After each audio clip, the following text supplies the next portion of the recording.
So now we'll move on to intelligence. Starting off with blood sorcerers. I gave this a 2. You can what's mother OTK with this? Well, yeah, Not if really. your opponent doesn't do anything, I'm not. I don't think this counts as an OTK. But yeah, it's card that potentially can see play in the future because it's on paper it's really strong effect, but it doesn't really work out because it's a 1 drop. So you want to, you're not gonna be holding it until turn 7, right?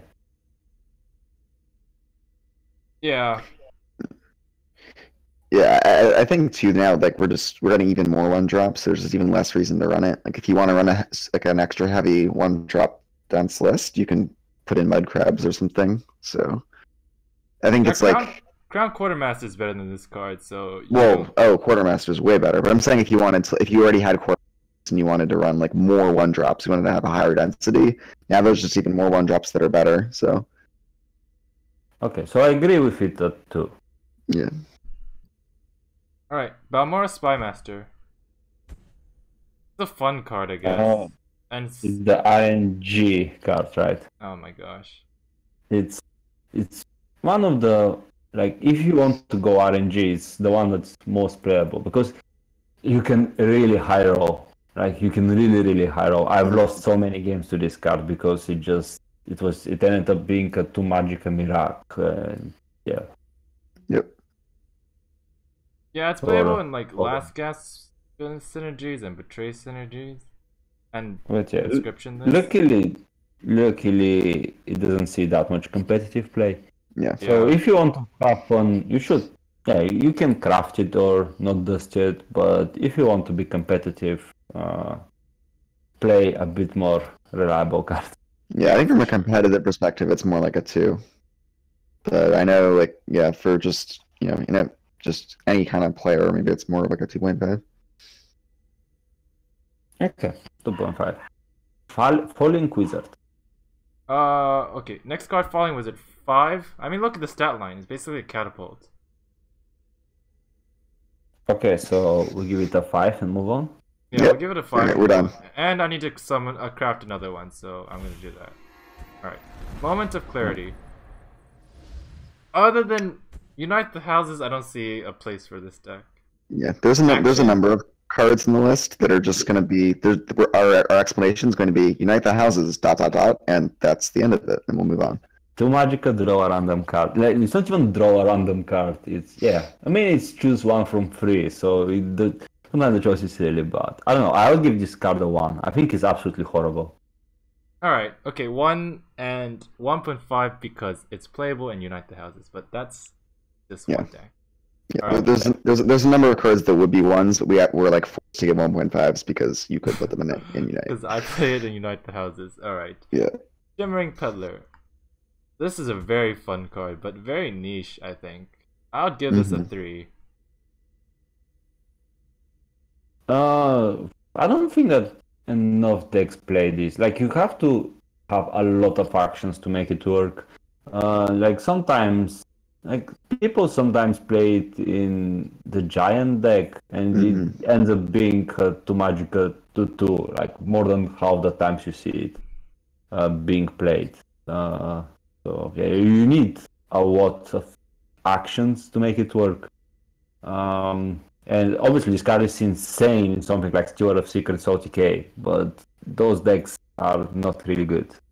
I think it's more like a 2.5 because, like, yeah, it does see play in some stuff, but it's just super niche. Like, and it only does because there's just no 2 drops in Battle Mage. Yeah, exactly.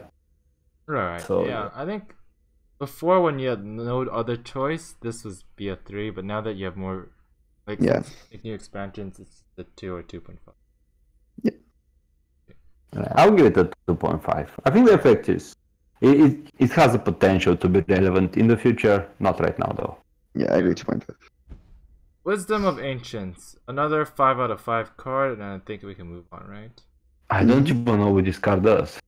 Oh. Wisdom of... Oh. It's basically Mundistone on a prophecy. Yeah, or Royal Sage. Right. Royal Sage. Yes, okay. Or what's her face? The 4/4. I'm blanking. Yeah, Royal Sage. Yeah. It's Royal Sage, but without the body. Alright, yeah. Arcane I'm really Champion. happy. Now we have Royal Sage or Mundus Stone for weapons. 1.5. 1. Yeah, like it's like even your weapons now can have keywords. So what's not to like about it? Like you play this and Mundus Stone, and every card in your deck is gonna have a keyword. The worst part about this is this saw play for a long time. Like an item sorcerer. Yeah, an item sorcerer. For those, they're like, I remember like end of last summer, there was a significant period of time where this was an item sorcerer. I don't think it's ever coming back, but I saw it yesterday. Like well, I lost because he drew all three of them, but yeah, I saw it. I hate to say it, but I do think you could maybe run it as in an item deck.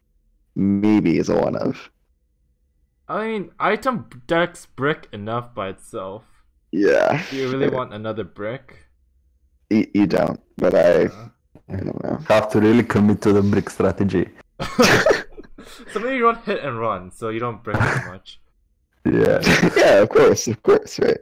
Okay. 1.5. Okay. Yeah, brilliant experiment, right? Yes. Oh, this card used to be so disgusting at 2 Magicka. But right now I think it's I like this card. I even crafted premium of these, so I'll put it as a 1.5, but I don't, or a 2. I really don't think it's playable right now. Like you have so many other better things. You have like Dark Rebirth, Close Call, Night to Remember. You don't really need even Doppelganger now. Yeah, that's a bit too slow. Like back in the days when you didn't have that many grid options, you'd play this alongside Atromancer, so you can have more Atromancers, like not just 3 in your deck. Yeah. Like if you want to go really, really greedy, but now you can just play something like Seal, which is and things like this that are just great on their own, and you don't have a conditions to have a Atromancer on board as well. Yeah, I think if this doesn't get buffed, its only hope is a dedicated combo deck, and that combo deck doesn't exist right now. But hypothetically, if there's a creature that basically combos with itself or that kind of thing, maybe you just like if you want to run more than 3 doppelgangers and you're willing to play worse doppelganger, like maybe you do that. I don't know. I mean, this is playable in like old Wisp Raiders would run this as in 2 mana, and you could combo it on this like with the ring. Yep. And you can close call the raider back, so it creates another like 2 solid raiders. But even I don't play this in raiders. It's too slow at 3 Magicka. Yeah, I don't know. I can even give this a 1. I think it's horrible. Yeah, with like doppelgangers and the blink effects, is just not viable anymore. So 1.51. Dark Rift. This is also a card that fell out of favor. At 2 Magicka, it was near broken, but now it's. I would say it's a 1. Don't think you can play with this. Yeah, it's pretty bad. I'm really happy when my opponent plays this. Yeah. I mean, I think the big thing here is that it's only even okay when it's played on curve. If this is played like not as like if it's not played offering on 2, or if you're on the play on 3, it's just atrocious.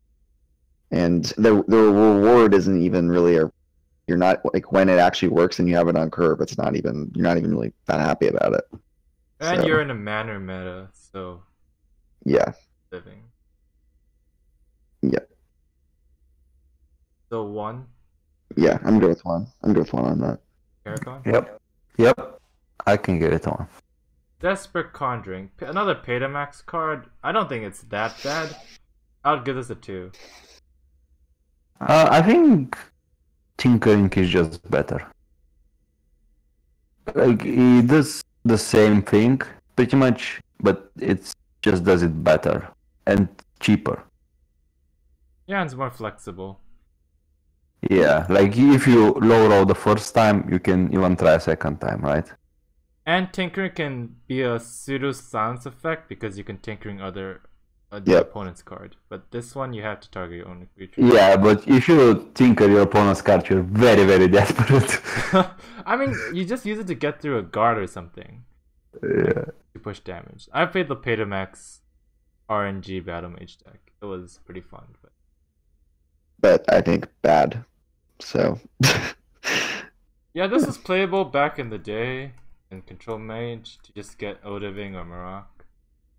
Yeah, so yeah, I remember Peter Max was playing a lot of Dark Harvesters and discard to beat me really.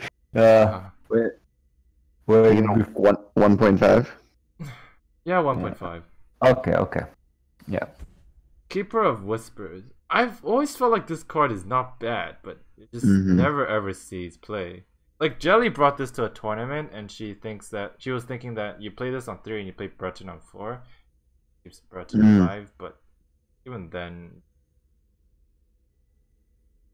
Alright, so what happens to negation? Like, is it even playable? Oh, you can silence 3/4. But you cannot play it on the Breton for 2 damage, for example. You can do 2 damage to it, but it doesn't silence. Okay. Right. Well, yeah. I don't think this card is very good. It's most of the time it's a free magic of 3/4. I don't think that's good enough. The effect is something that, I mean, if your opponent's only answer is silence and he has no other way to interact the board, yes, it's good, but usually the silence is your last resort answer, not your main answer. So yeah, I think it's a bit too conditional. Yeah, I think this is maybe a misleading card because of how strong a 3-mana 3/4 is in other power toughness games. So I think it's important to highlight that in TESL it's not as strong as people might be used to. Yeah. The 2, just because it's still a 3/4. Yeah, sure.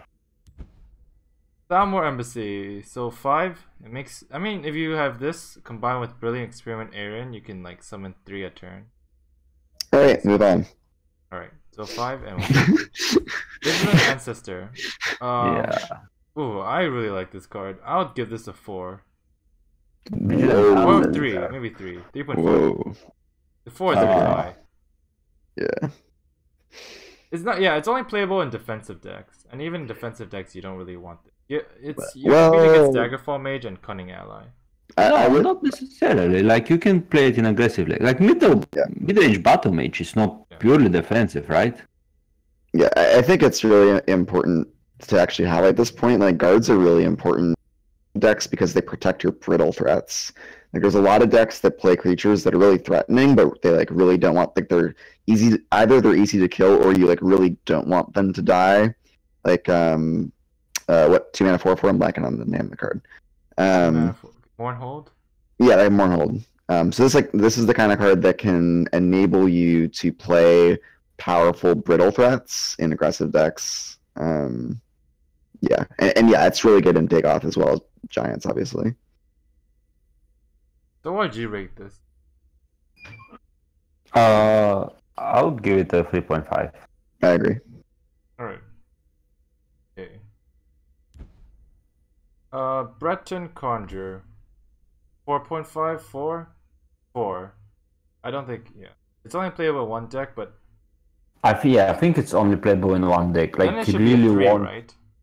to have a lot of synergy, and without rapid shot, it's really hard to make it work.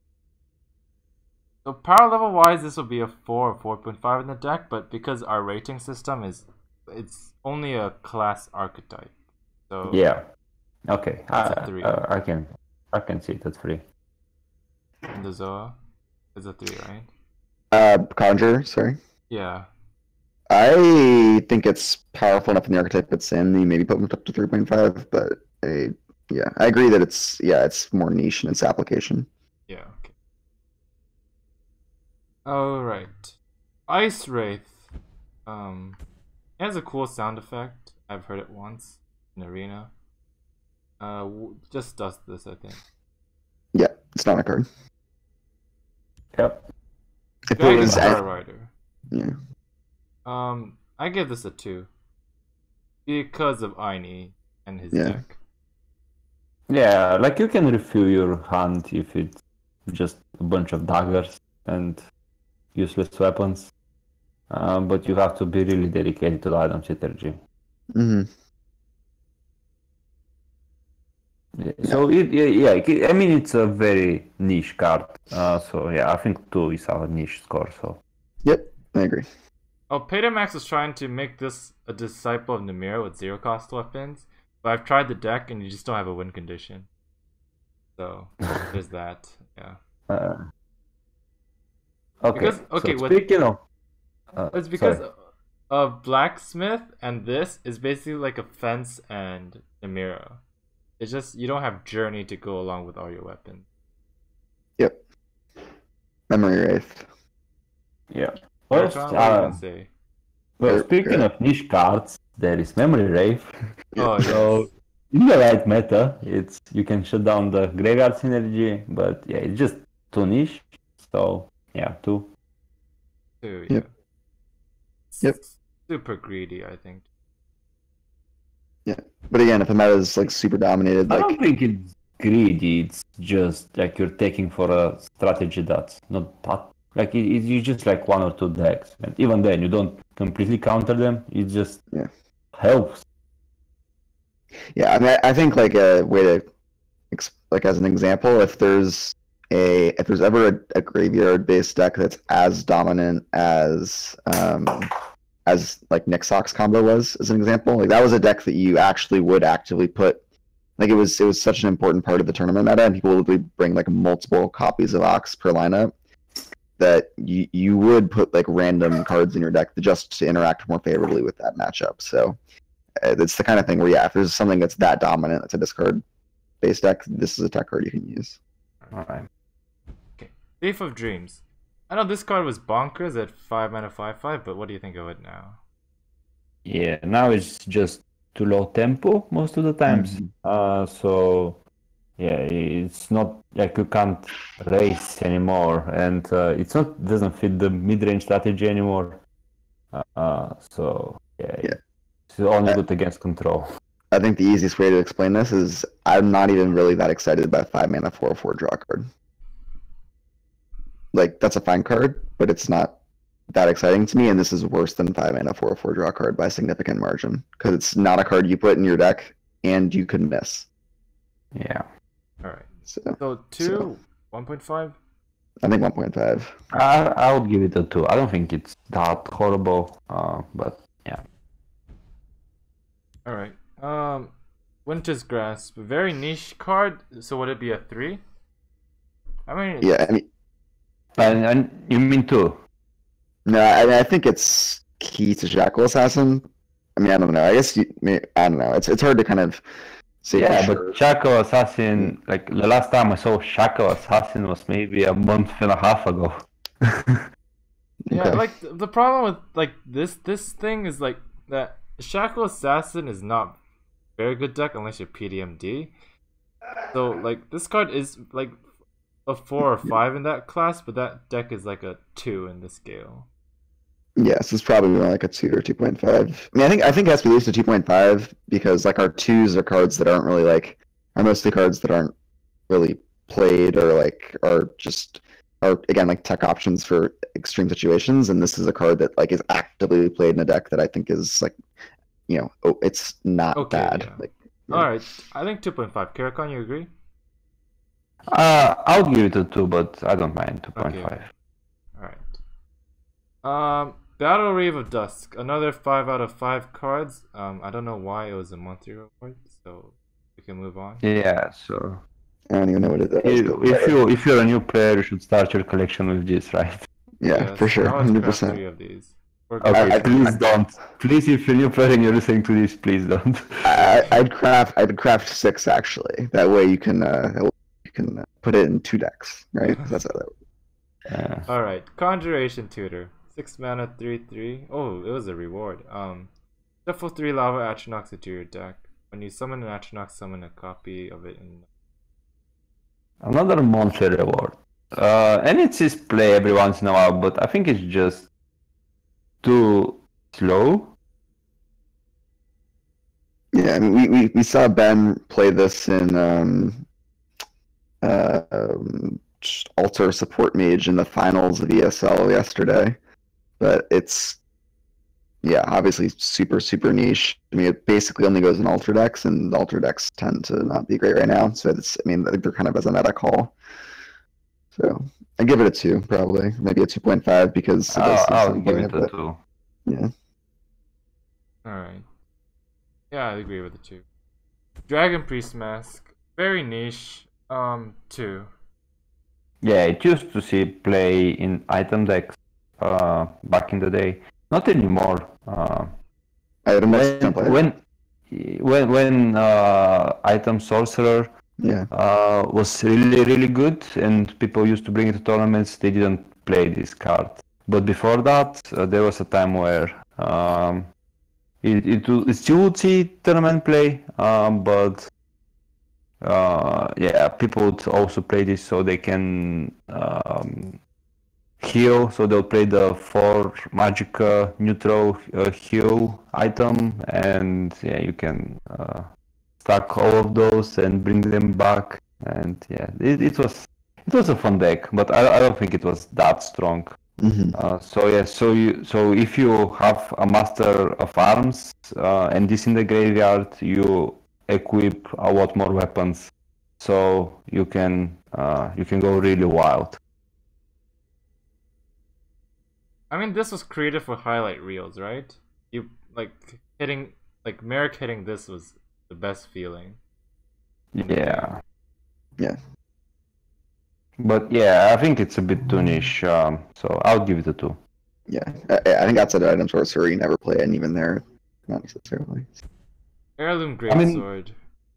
I think because of Enemer's Keeper, it's a 1. It's too slow. There's better greed. It's not even greed, it's just if you want to push damage, right? Yeah. Like resource extension, right? Like in aggro decks. Yeah, exactly. I agree with you, the Warriors, that you should just always play.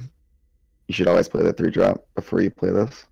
Yeah. And I think you don't even want the full play set of those basically ever. So this used to see play as a 1-of in mid mage sometimes, but again, I think you wouldn't do that anymore with the 3-mana 4/3 in the game. All right. Ice Storm. Cool. 3 or 3.5? I think this is wow, you're going really low. I think that card is so key in all kinds of control that have blue, and it's not that it's not a deck that's uncommon. Like it won the TCS, right? The Champion Series. Yeah. So Mikhaila went with a Control Tribunal, and that played Ice Storms, right? Yeah, they were quite key in the deck. Yeah, and Control Dagoth and Conscription Telvanni. Yeah. If you're playing Control Blue, you always play this card. Yeah. Alright, so 4 or 4.5? I think 4 still. That's 4. Yeah. Solid 4. It doesn't fit mid-range or aggro. It's only Control, and for that reason, it's 4. But you always, if you're in Control, you always play Ice Storm. Yeah. I think back in the day when Merrick used to run this, it would probably be closer to 5. Not anymore. Now Merrick has better options. Yeah. Right. Master of Arms. Definition of a 3? It's just a class card. Yeah, okay. Yeah. Archetype card. Yep. Yes, he's playing one place, but is the card that makes that one place a deck. Stadium Headmaster. Blue Jarl. Okay. 2. Oh, 1. Yeah. Sorry. 1. Moving on. Now we have the Blue Lich's Ascension. So obviously 5. You do this with the Librarian, and it's like basically an Uncano to the face. Yeah, and the best part is that Somerset already is a non-unique support, so you can have all three of them on the board, and with a single librarian, like you can cycle your entire deck, and go it to gets rid of huge your bad amounts. cards in your hand and puts them in the deck, so you can drop everything. Yeah. So. All right, moving on. Yep. Oh, now we have this Tel-Vos Magister. I would give this a 4.5. You can't play this in every deck, but it's just too powerful that you cannot. I would give this a 5. I think, like, what can you name one blue deck that's good on the ladder right now that doesn't play Tel-Vos? All right. Tempo Assassin. Okay, like doesn't play Tel-Vos. fast blue decks, you don't play this, right? I mean, if you're playing a dedicated aggro blue deck, yeah. You do play it as like a 2 or 3/11 mid sorcerer, but like in Tempo Assassin you don't run it. In mid mage you don't run it either because it's like a prophecy build. But I think you can run it in mid range. I don't even know because I've never seen Tempo Assassin or mid mage like in the past, like since the new expansion, right? Yeah, but even I can see them running these like as a 1 or a 2 of his late game. Yeah. 5 Mage, forward body to maybe. push phase. Yeah, I mean you have other high-end drops though. Like Yeah, in that for sure. deck. Like you have Valiant Exemplar, you have Hoffinger Marauder, Golden Saint, you have Clockwork Apostle. Like Okay. I don't know. I don't think it's proactive enough in that deck, but anyway. I think 4.5 makes sense to me. I would give this a 5, but because of our rating system, it's probably pushes down to a 4.5. I would give it a 5. Like from at least from the decks that I face on ladder, like all of them, if they're blue, they run Tel-Vos Magister. Yeah, right. I think in the meta right now it's a 5, but Yeah. in a vacuum it's a 4.5. Okay. Next card is Mage's Guild Retreat. Wait, that's an epic? Yes. It's a Oh. month. Oh, I don't know. 1. Right. So yeah. You gave this card a 1.5 on the Well, that's on because our I beat PDMD with it. I beat PDMD Orcs with this deck. Like with this card. Like, no joke. I made him uninstall the game for like a week. Okay.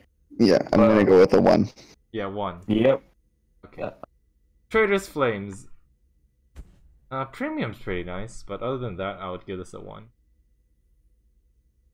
Or do you think you can see play? I don't know.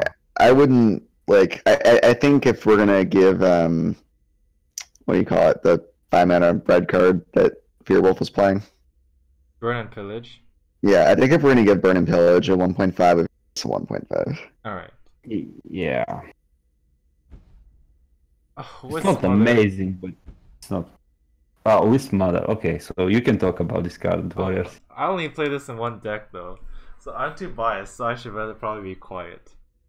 It's honestly a 7-mana mummy most of the time, which feels really bad. So it protects your valuable, like your actually good cards, right? Feels bad. It has nice premium art, so that's a bonus. It's a very cool card, but I don't think. Okay, so it enables some cool stuff like the Wisp Raiders, but on its own, like you really have to commit to the synergy because not. First of all, you have to have a lot of flow drops, and not every 1 and 2 drop is good with Wisp Mother. Like you need something with immediate effect, like a Harpy, or Brickwater Witch. Yeah, something like this. Like for example, Worldcrafter is not good enough with Mother because it's just so slow, like with Mother on its own. And for that reason, I think it only goes into niche decks, but it's really key for niche decks. So I think 2.5 maybe 5 or 3. Yeah, 2.5. I think Conscription completely pushes this card away. Like, yeah, Conscription is just better. Straight up better. Like, sure, Wisp Mother costs less, but you can't play Wisp Mother on 7 if you want to get your synergy. Yeah. So most of the time it costs the same amount as conscription. Yep. So, Okay, so our top 5 cards. all right, top 5 cards. One would be Tel-Vos, no Yep. question. 100%. 2 is Ice Storm. 3, Yep. Breton Conjurer, Vigilant Ancestor. I think Ancestor belongs in more decks though, but Breton is just tier 1 deck. Yeah. What would you guys Yeah. say at 3? I would say Breton. Yeah, I agree with Breton at 3. 4, Vigilant Ancestor, and 5, Master of Arms. Yep.